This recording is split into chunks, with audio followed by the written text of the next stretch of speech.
Dunia yang kacau. Goa dan desa tempat mereka tinggal dikelilingi oleh rumah-rumah kayu, sejumlah besar pembudidaya hantu berkumpul di sini, tampak berkembang. Setelah para pembudidaya hantu ini memasuki dunia yang kacau, mereka terus menanam rumput mati di sekitar lereng bukit. Ini adalah tugas dan tugas mereka.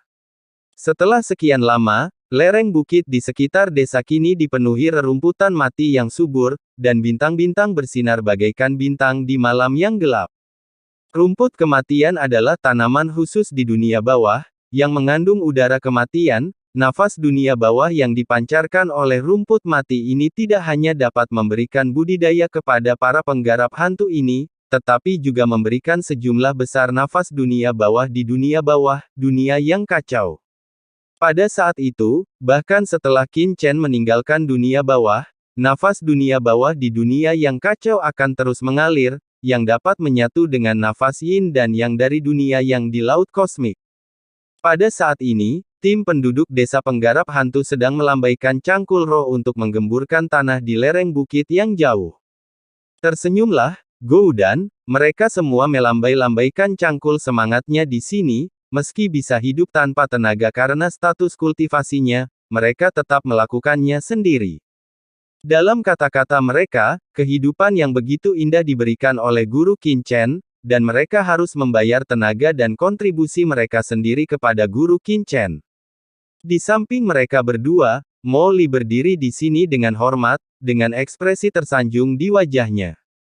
Di kejauhan, sekelompok penduduk desa penggarap hantu melihat ke arah sambil bekerja, banyak berbicara. Siapa orang ini? Mengapa saya belum pernah melihatnya sebelumnya? Siapa tahu, saya mendengar bahwa dia datang ke sini untuk mencari Xiao Xiao. Sekarang Xiao Xiao sudah berkembang dengan baik dan bekerja dengan orang dewasa. Dikatakan bahwa dia sangat populer. Petik 2. Tapi orang ini dari kelihatannya, dia tidak terlihat seperti orang baik. Yang bisa hidup di dunia kecil ini adalah orang dewasa itu, jangan bicara omong kosong. Bisik seseorang. Molly mendengarkan kata-kata semua orang dan tampak malu. Adik perempuan, aku tidak tahu apa yang aku katakan sebelumnya, kata Molly cemas. Kakak, kamu tidak perlu mengatakan apa-apa. Jika kamu ingin aku melakukan sesuatu, kamu dapat berbicara dengan kakak. Selama kakak memintaku melakukannya, aku pasti akan melakukannya. Sedangkan sisanya, Xiao Xiao menggelengkan kepalanya. Kakakmu dan aku adalah teman. Dia pasti akan membantu urusanku. Molly berkata buru-buru. Membiarkannya memohon pada Qin Chen akan lebih tidak nyaman daripada membunuhnya. Benarkah? Xiao Xiao memandang Molly dengan curiga, aku bukan anak kecil lagi. Aku pernah melihatmu sebelumnya, dan kamu sama sekali tidak mendengarkan perintah kakak. Molly, teman, kami berteman dengan Qin Chen.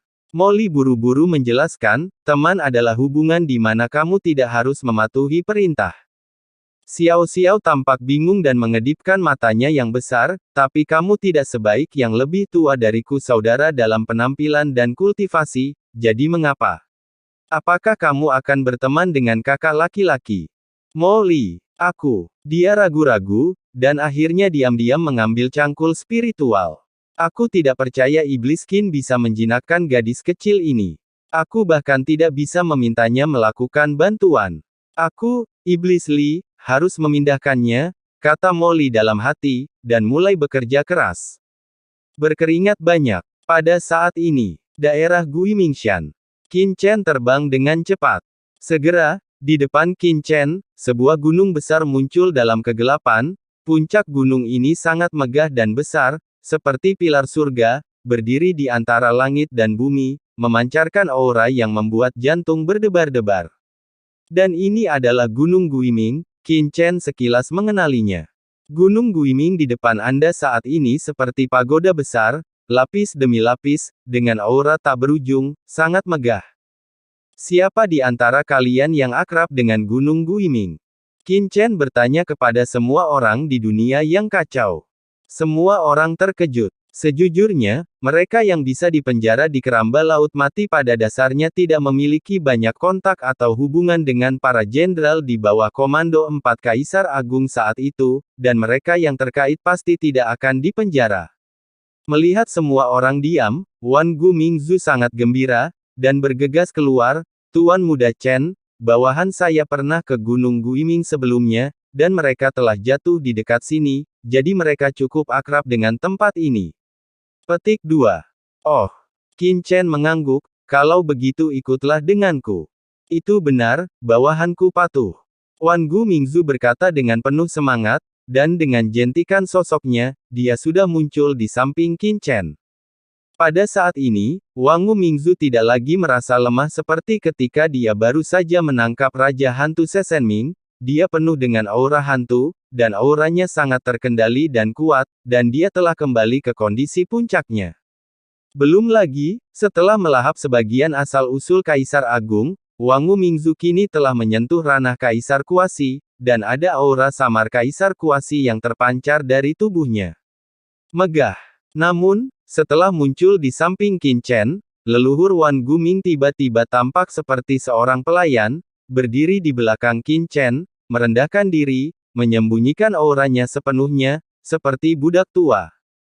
Tuan Muda Chen, Anda berjalan di depan, dan bawahan Anda akan mengikuti di belakang, kata leluhur Wan Gu Ming dengan hormat. Qin Chen mengerutkan kening dan memandang Wan Gu Mingzu. Wan Gu, apakah ini perlu? Tentu saja perlu. Leluhur Wan Gu Ming berkata dengan tergesa-gesa, Kaisar Abadi juga merupakan pembangkit tenaga listrik veteran, dan orang biasa bisa tidak melihatnya sama sekali.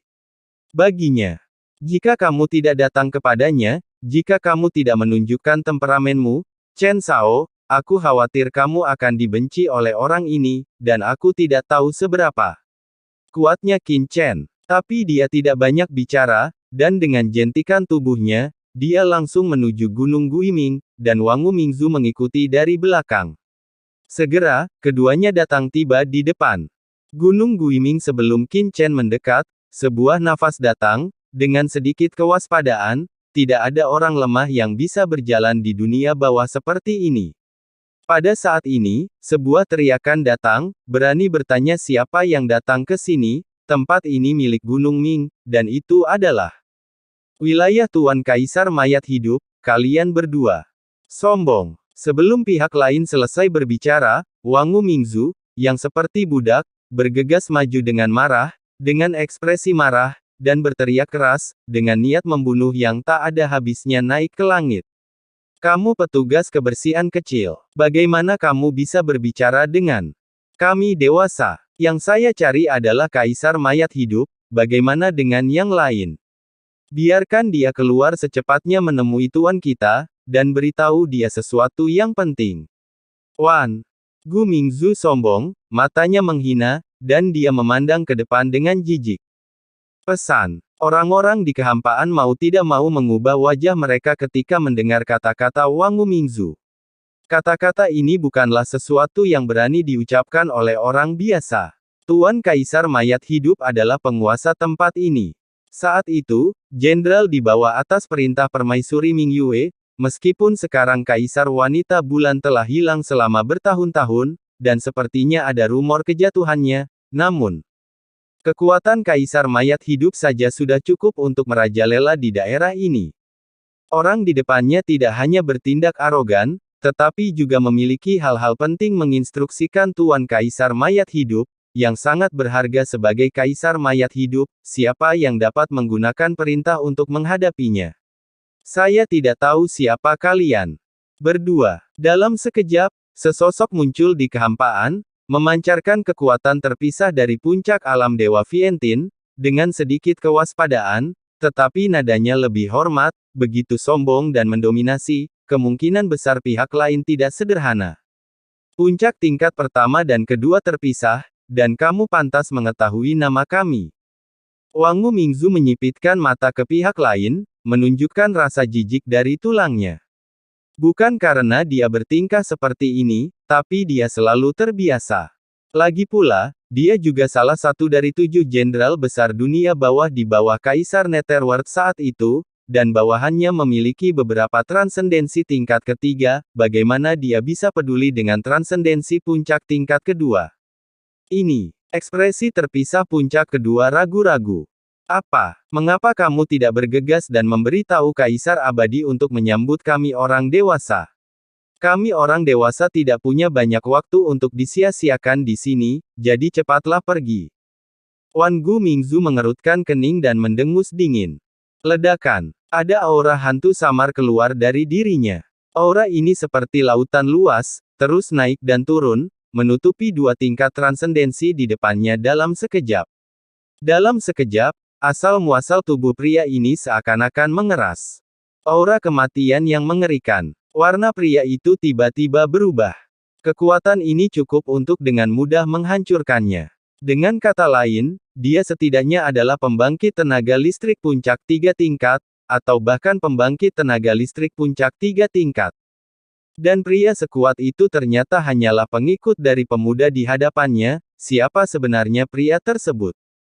Kaisar tertinggi mana yang merupakan keturunannya? Atau kaisar? Memikirkan hal ini, pria itu tiba-tiba berubah warna. Tunggu sebentar, semuanya, saya akan pergi dan memberitahu Tuhan segera. Sosok pria itu berkedip-kedip dan menghilang tiba-tiba. Hei, Tuan Chen, bagaimana kinerja bawahanmu tadi? Setelah pria itu pergi, leluhur Wan Guming langsung tersenyum tersanjung. Tidak apa-apa. Qin Chen terdiam. Apakah tidak apa-apa? Wang Mingzu terkejut, dan sepertinya memahami sesuatu, dan berkata, Tuan Muda Chen, jangan khawatir, saya mengerti, saya akan tahu apa yang harus dilakukan ketika saya berbalik. Apa yang Anda mengerti? Qin Chen memandang leluhur Wan Guming dengan heran. Sekarang, kembali ke Gunung Ming. Detasemen itu telah mencapai kedalaman Gunung Guiming, berlutut dengan hormat di depan aula utama. Apa yang terjadi? Sebuah suara gemuruh datang dari dalam aula. Tuanku, Kaisar Abadi, 2 orang datang dari luar Gunung Guiming. Mereka berkata mereka ingin bertemu denganmu dan ada sesuatu yang penting yang ingin kamu lakukan. Pria itu tidak berani mengabaikan dan buru-buru menceritakan apa yang terjadi, sebelum. Oh, 2 orang asing yang asal-usulnya tidak diketahui. Suara Kaisar Abadi dipenuhi dengan kebingungan dan matanya menyipit. Iya, tetapi momentum kedua orang ini luar biasa. Hanya karena budidaya para pengikutnya, mereka setidaknya berada di transendensi tingkat ketiga. Mereka bahkan mungkin transendensi puncak tingkat ketiga. Saya khawatir asal-usul mereka luar biasa. Pria itu menundukkan kepalanya dengan tergesa-gesa. Asal-muasalmu luar biasa. Aku, Kaisar Abadi, telah berada di sini selama bertahun-tahun.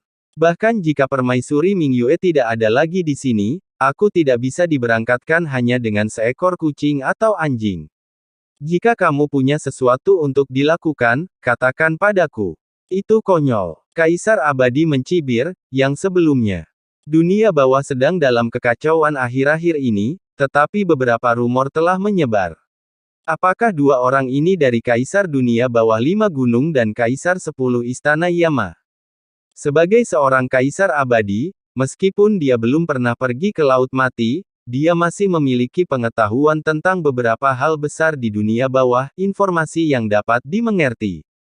Secara alami, kami tahu bahwa beberapa kekacauan dikatakan telah terjadi di Laut Mati beberapa hari yang lalu, yang membangkitkan kemarahan Kaisar Dunia Bawah 5 Gunung dan Kaisar Dunia Bawah 10 Istana.